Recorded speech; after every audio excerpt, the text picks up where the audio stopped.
नमस्कार दोस्तों, स्वागत है आपका हमारे YouTube चैनल एग्ज़ाम गुरु में। दोस्तों आज हम लेकर आए हैं आप लोगों के लिए बायो के 30 महत्वपूर्ण प्रश्न, 30 MCQs जो कि आप किसी भी गवर्नमेंट एग्ज़ाम्स की तैयारी कर रहे हों, आप लोगों के लिए बेहद इम्पॉर्टेंट है। क्योंकि अगर आप ये वीडियो देख लेते हैं, ये 30 क्वेश्चन बायोस के आप देख लेते हैं, तो आपके 1 से 2 मार्क्स जो हैं दोस्तों वो पक्के समझिए आप, बिल्कुल पक्के हो जाएंगे 1 से 2 नंबर।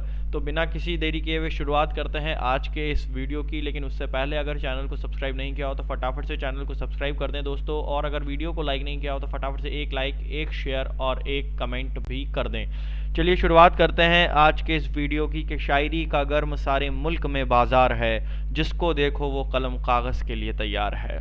पहला प्रश्न ये रहा आपके सामने, रक्त का कार्य है। अब रक्त का क्या कार्य होता है? फंक्शन ऑफ ब्लड पूछ रहा है, वो फटाफट बताएंगे दोस्तों। इसका उत्तर देख लेते हैं। इसका उत्तर है दोस्तों ए और बी दोनों, यानी कि ऑक्सीजन की आपूर्ति और वृद्धि कारकों को ले जाना, ये दोनों काम आपका रक्त करता है। चलिए अगला प्रश्न, नेत्र में लेंस पर पड़ने वाली किरणों का नियंत्रण होता है। फटाफट उत्तर बताएंगे दोस्तों, क्या होता है? चलिए इसका उत्तर देख लेते हैं। इसका उत्तर है दोस्तों आइरिश द्वारा। आइरिश द्वारा जो है वो आपका नेत्र में लेंस पर पड़ने वाली किरणों का नियंत्रण होता है। ये कॉर्निया के पीछे स्थित होता है, और कॉर्निया जो होता है वो क्या होता है? वो होता है आंखों में प्रकाश जो कॉर्निया से होकर प्रवेश करता है। नेत्रदान में इसे ही दान किया जाता है। जो कॉर्निया रहता है, आंख का जो पार्ट कॉर्निया रहता है, उसी को हम लोग नेत्रदान में दान करते हैं, और इसी से होकर आपका जो प्रकाश है वो हमारे आंखों के अंदर प्रवेश करता है। अगला प्रश्न हमारे पास, जल क्रांति वाटर लॉगिंग कहाँ होती है? तो फटाफट बताएंगे दोस्तों कहाँ होती है।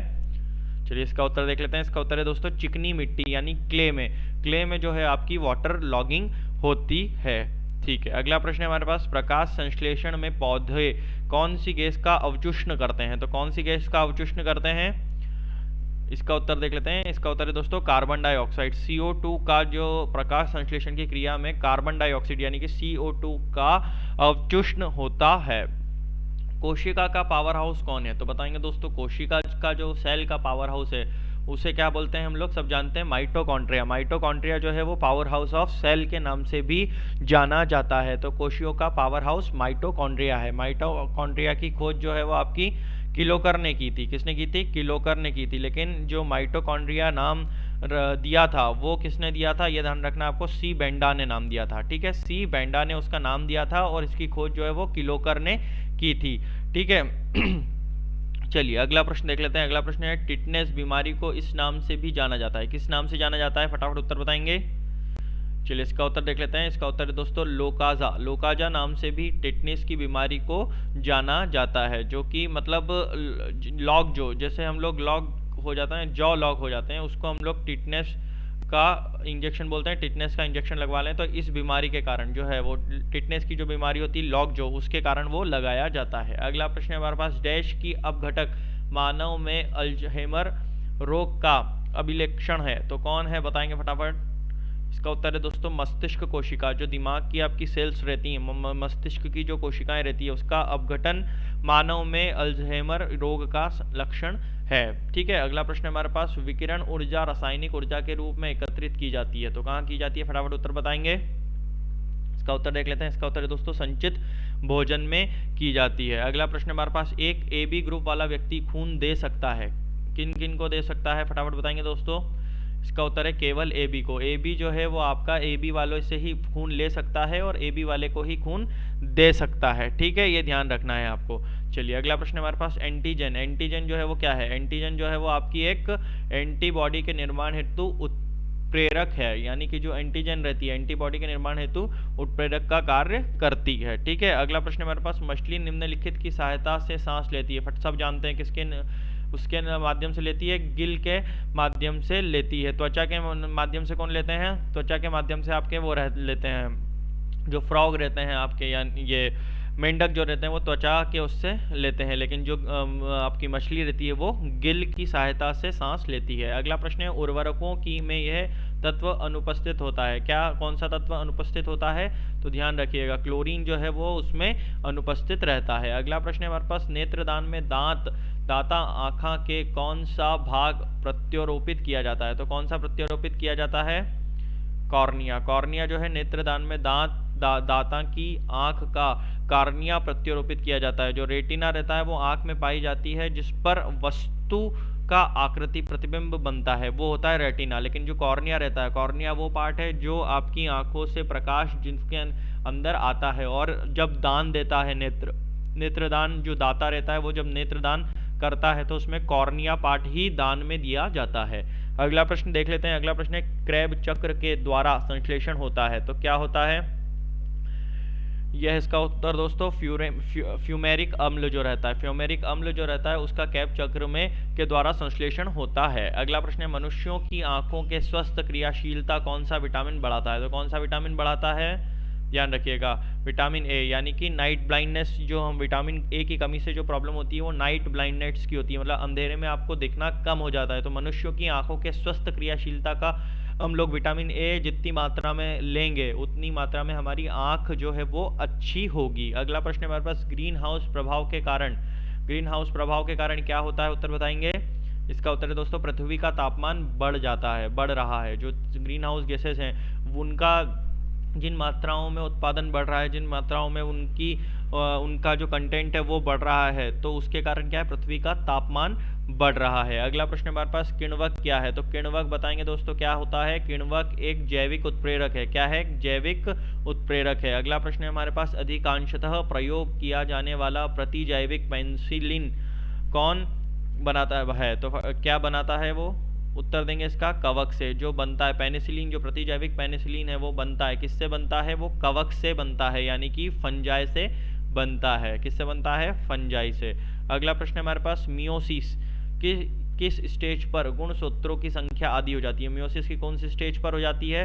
तो ध्यान रखिएगा, एनाफेज फर्स्ट की जो स्टेज जब आती है मियोसिस में, तो उस स्टेज में गुणसूत्रों की जो संख्या रहती है वो आधी हो जाती है। अगला प्रश्न है हमारे पास, रेशम किससे उत्पन्न होता है? तो रेशम जो है वो किससे उत्पन्न होता है? ध्यान दिएगा, इसका उत्तर दोस्तों रेशम के कीड़े के प्योपों से, प्योपा जो एक पार्ट रहता है रेशम का, उससे जो है वो रेशम उत्पन्न किया जाता है। चलिए अगला प्रश्न है, प्रायः किस जीव को किसान का अच्छा मित्र कहा जाता है? तो किसान का अच्छा मित्र कौन होती हैं? केचुए होती हैं, अर्थवॉर्म होते हैं, उनको किसान का अच्छा मित्र कहा जाता है, क्योंकि केचुए के माल में जो यूरिया पाया जाता है इससे वर्मी कंपोस्ट बनाया जाता है। क्या बनाया जाता है? वर्मी कंपोस्ट बनाया जाता है। ठीक है, और जो केचुए का पालन करते हैं, तो केचुए के पालन करने वाली जगह को क्या बोलते हैं? Vermi culture. उस प्रोसेस को हम लोग क्या बोलते हैं? वर्मी कल्चर कहते हैं, केचुए के पालन करने की प्रोसेस को। अगला प्रश्न है, अम्ल का स्वाद होता है? तो अम्ल का स्वाद सब जानते हैं क्या होता है? खट्टा होता है। जो एसिड रहता है उसका स्वाद जो रहता है वो खट्टा रहता है। अम्ल नीले लिटमस पत्र को लाल कर देता है। आप लोगों को ध्यान रखना है, asset turns blue litmus paper two red litmus paper, and base यानी कि क्षार जो है वो लाल लिटमस पत्र को नीले लिटमस पत्र में कन्वर्ट कर देता है। ध्यान रखिएगा, अगर अम्ल के आपको उदाहरण देखने हो तो क्या क्या होंगे? HCl हुआ, H2SO4 हुआ, HNO3 हुआ, ये सब उसके एग्जाम्पल हैं। अगला प्रश्न है हमारे पास, आलू किस कुल का है? सब जानते हैं आलू जो है वो आपका सोलेनेसी कुल का होता है। जो मतलब सोलेनेसी कुल का एक पौधा रहता है, वहाँ से आपका आलू आपको मिलता है। सोलेनेसी के अंतर्गत अगर आप देखेंगे तो जो बैगन है, लाल मिर्च, तंबाकू, धतूरा, इस टाइप के जो फल रहते हैं वो सब आपके सोलेनेसी पौधे के अंतर्गत आते हैं। ठीक है, अगला प्रश्न देख लेते हैं। अगला प्रश्न है हमारे पास, कौन सा रोग ठीक नहीं किया जा सकता? इनमें से कौन सा रोग जो है वो आपका ठीक नहीं किया जा सकता? तो ध्यान रखिएगा, कलर ब्लाइंडनेस जो है वो आपका कभी भी ठीक नहीं किया जा सकता। ये जेनेटिक डिसऑर्डर रहता है, इसे कभी भी आप ठीक नहीं कर सकते। अगला प्रश्न है, लाल रुधिर कणिका डैश में बनती है? तो किस में बनती है? ध्यान रखिएगा, अस्थि मज्जा में बनती है। क्या काय में बनती है? अस्थि मज्जा में बनती है। इसकी मृत्यु स्प्लिन प्लीहा में होती है, ध्यान रखना। और जो इसके लिए जो कब्रगाह है, इसकी जो कब्रगाह है वो आपका स्प्लिन रहता है, स्प्लिन में इसकी मृत्यु हो जाती है। अगला प्रश्न है हमारे पास, निम्नलिखित में से सूत्र विभाजन की सबसे लंबी स्टेज कौन सी होती है? तो इनमें से बताएंगे कौन सी होती है? तो इसका उत्तर है दोस्तों प्रोफेस। प्रोफेस जो है वो आपकी लंबी स्टेज होती है सूत्र विभाजन की। ठीक है, अगला प्रश्न हमारे पास, निम्न में से कौन सी गैस वायु को प्रदूषित नहीं करती? तो इनमें से कौन सी गैस जो है वो वायु को प्रदूषित नहीं करती? Carbon dioxide, carbon monoxide, nitrogen dioxide या सल्फर डाइऑक्साइड? तो ध्यान रखिएगा, नाइट्रोजन डाइऑक्साइड NO2 जो रहती है वो आपकी कभी भी वायु को प्रदूषित नहीं करती है, और वायु में सबसे ज़्यादा मात्रा में जो पाई जाती है वो नाइट्रोजन गैस ही पाई जाती है। अगला प्रश्न है हमारे पास, निम्न में से कौन सा शैवाल अगर निर्माण में प्रयुक्त किया जाता है? तो बताएंगे उत्तर कौन सा प्रयुक्त किया जाता है।